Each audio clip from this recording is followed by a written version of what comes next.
महिलाओं के ऐसे सोने से रूठ जाती है मां लक्ष्मी, धन का नाश होता है, आती है दरिद्रता। किसी भी स्त्री को ऐसे कभी नहीं सोना चाहिए। नमस्कार, आपका स्वागत है।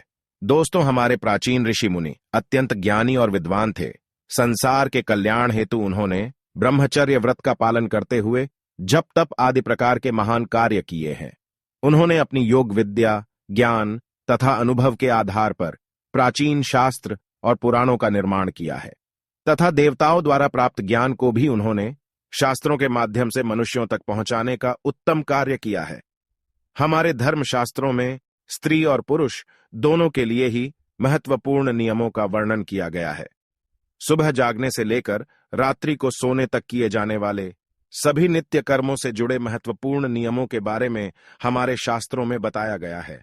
एक मनुष्य को उत्तम स्वास्थ्य की प्राप्ति के लिए अपने शरीर को कैसे शुद्ध रखना है और इस शरीर को पवित्र करने के लिए नित्य कौन से कार्य करने चाहिए, इसका वर्णन भी हमारे विद्वान ऋषियों ने किया है।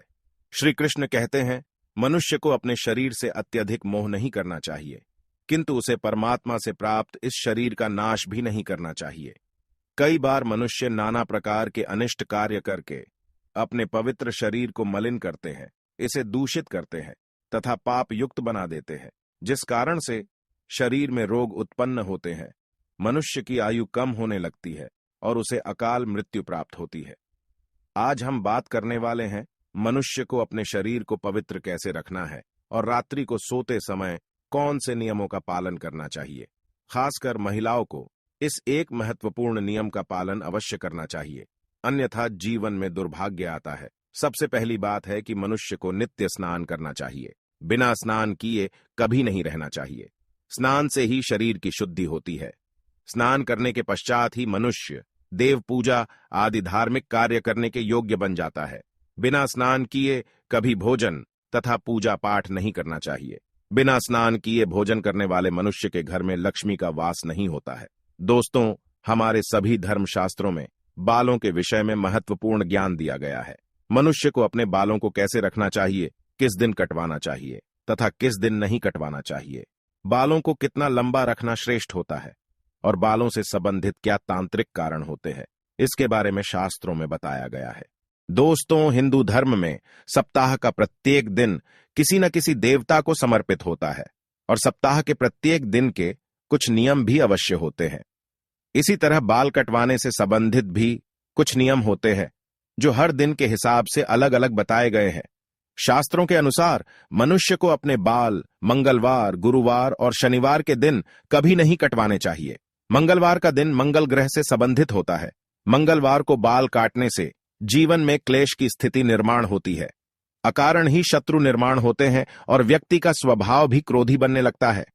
गुरुवार के दिन भी बाल नहीं कटवाने चाहिए, इससे गुरु कमजोर होता है तथा व्यक्ति की आयु भी कम होने लगती है। इस दिन बाल कटवाने से धन संपत्ति का नाश होता है और दरिद्रता भी आती है। शनिवार के दिन भी बाल कटवाने से मनाही की गई है। शनिवार का दिन शनि ग्रह से संबंधित है। इस दिन बाल कटवाने से अशुभ घटनाएं घटने लगती हैं। इसीलिए शास्त्रों में मंगलवार, गुरुवार और शनिवार के दिन बाल न कटवाने की सलाह दी गई है। लेकिन बुधवार, शुक्रवार और रविवार का दिन बाल कटवाने के लिए शुभ माना गया है। इसमें से शुक्रवार का दिन ही बाल कटवाने के लिए सबसे अधिक शुभ माना जाता है। इस दिन बाल कटवाने से जीवन में सुख शांति आती है और धन संपत्ति में वृद्धि होती है। दोस्तों, शास्त्रों के अनुसार वातावरण में कुछ ऐसी लहरें अर्थात सूक्ष्म ऊर्जा होती है जो हमें आंखों से दिखाई नहीं देती है। ये सूक्ष्म ऊर्जा हमारे सभी क्रियाकलापों पर प्रभाव डालती है, लेकिन कुछ विशेष तिथियों पर ये लहरें बहुत अधिक सक्रिय अथवा तेज हो जाती है। इसीलिए इन तिथियों पर बाल नहीं कटवाने चाहिए। अमावस्या, पूर्णिमा के दिन बाल कटवाना बहुत ही अशुभ माना गया है। इस दिन जो अपने बाल काटता है उसके जीवन में नकारात्मकता और दुर्भाग्य आता है। साथ ही मध्य रात्रि में भी अपने बाल नहीं कटवाने चाहिए। इस समय पर वातावरण में तामसिक और नकारात्मक ऊर्जा का प्रवाह अधिक होता है, जिसका सीधा असर हमारे मस्तिष्क पर पड़ता है। इसीलिए रात्रि में बाल न काटने की सलाह दी जाती है। साथ ही शास्त्रों के अनुसार पवित्र त्योहार, श्रावण मास, संक्रांति, ग्रहण आदि दिनों में भी बाल नहीं कटवाने चाहिए। इन दिनों में बाल कटवाने से पाप लगता है और जीवन में दुर्भाग्य आता है।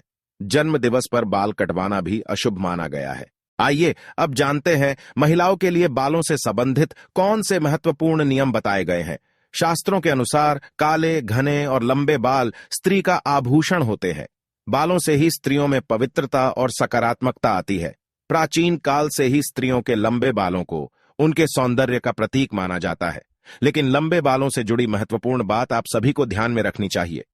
शास्त्र कहते हैं कि स्त्रियों के बाल कमर के नीचे तक नहीं होने चाहिए, और यदि हो तो उन्हें इस तरह से बांधकर रखना चाहिए कि वे जमीन को स्पर्श ना करें। स्त्रियों के बाल बहुत ही संवेदनशील होते हैं। बाल जमीन पर टकराने से जमीन पर फैली नकारात्मक ऊर्जा बालों के माध्यम से मस्तिष्क में प्रवेश करती है, जिसके नकारात्मक परिणाम भोगने पड़ते हैं। साथ ही शास्त्रों में कहा गया है कि स्त्रियों को अपने बाल कभी गंदे नहीं रखने चाहिए। इससे मां लक्ष्मी रूठ जाती है। साथ ही स्त्रियों को अपनी मांग में सिंदूर अवश्य लगाना चाहिए। इससे स्त्रियों को सौभाग्य की प्राप्ति होती है। स्त्रियों को अपने बालों को हमेशा स्वच्छ रखना चाहिए। इसके पीछे धार्मिक कारण यह है कि बाल स्वच्छ रहने पर सिर में खुजली नहीं होती है, और सिर में हमेशा खुजली करते रहना शास्त्रों में अशुभ फलदायी माना जाता है। गरुड़ पुराण में कहा गया है, जो स्त्री अपने बालों को खुजलाते हुए पूजा पाठ करती है, उसकी पूजा विफल हो जाती है। स्त्रियों को दोनों हाथों से जोर जोर से अपने बाल खुजलाते हुए गुरुजनों तथा बड़े बुजुर्गों से बातें नहीं करनी चाहिए। बालों को सुलझाते समय जो बालों का गुच्छा निकलता है, उसे अच्छे से फेंके। उसे यहां वहां फेंकने पर उसका दुरुपयोग हो सकता है, क्योंकि तंत्र मंत्र साधना और जादू टोने में हमेशा लंबे बालों का उपयोग किया जाता है, और इसका असर जिस व्यक्ति के बाल है उसके ऊपर पड़ता है। इसलिए महिलाओं को हमेशा अपने बालों को संभाल कर रखना चाहिए। शास्त्रों के अनुसार मासिक धर्म के 3 दिनों तक स्त्रियों को अपने बाल नहीं धोने चाहिए। साथ ही अपने बाल भी नहीं कटवाने चाहिए। वैज्ञानिक दृष्टिकोण से देखा जाए तो मासिक धर्म के समय हमारा शरीर बहुत कमजोर होता है, और इस समय कोई भी ऐसा काम नहीं करना चाहिए जिसमें अधिक ऊर्जा की आवश्यकता होती है। कभी भी सूर्यास्त के बाद या सूर्यास्त के समय बाल नहीं धोने चाहिए। ऐसा करना अशुभ माना जाता है। आइए अब जानते हैं स्त्री और पुरुष को कैसे सोना चाहिए। शास्त्रों के अनुसार सोते समय अपना सिर हमेशा पूर्व अथवा दक्षिण दिशा में करके ही सोना चाहिए। उत्तर अथवा पश्चिम दिशा में सिर रखकर सोना अशुभ माना गया है। दक्षिण मृत्यु की दिशा मानी गई है। इस दिशा में अपने पैर कभी नहीं रखने चाहिए। इससे मृत्यु देवता यमराज का अपमान होता है। इसके पीछे वैज्ञानिक कारण यह है कि पृथ्वी की चुंबकीय ऊर्जा सतत प्रवाहित रहती है। यह चुंबकीय ऊर्जा उत्तर से दक्षिण की ओर बहती है। इसीलिए अगर आप उत्तर में पैर करके सोएंगे तो यह ऊर्जा पैरों से होकर मस्तिष्क तक जाती है, जिससे रक्त का प्रवाह ठीक से होता है। साथ ही शास्त्रों में कहा गया है कि उत्तर की ओर सिर करके सोने वाले व्यक्ति के पास धन कभी नहीं आता है। उसका संपूर्ण परिश्रम व्यर्थ हो जाता है। लेकिन दक्षिण की ओर सिर करके सोने से धन संपत्ति में वृद्धि होती है। स्त्रियों को रात को सोते समय अपने बाल खुले नहीं रखने चाहिए। बालों को हमेशा ही बांधकर सोना चाहिए। बाल बांधकर सोने से ऊर्जा का संतुलन बना रहता है। बाल खुले रखकर सोने वाली स्त्री के घर में लक्ष्मी का वास नहीं होता है, और हमेशा धन से जुड़ी समस्या बनी रहती है। तो दोस्तों, इस प्रकार से हमारे शास्त्रों में स्त्री और पुरुष को सोते समय पालन किए जाने वाले महत्वपूर्ण नियमों के बारे में बताया गया है। उम्मीद है आपको यह जानकारी अच्छी लगी होगी। वीडियो को लाइक जरूर करें और कमेंट में जय श्री कृष्ण तथा जय मां लक्ष्मी जरूर लिखें। साथ ही चैनल को सब्सक्राइब करना ना भूलें। आप सभी का धन्यवाद।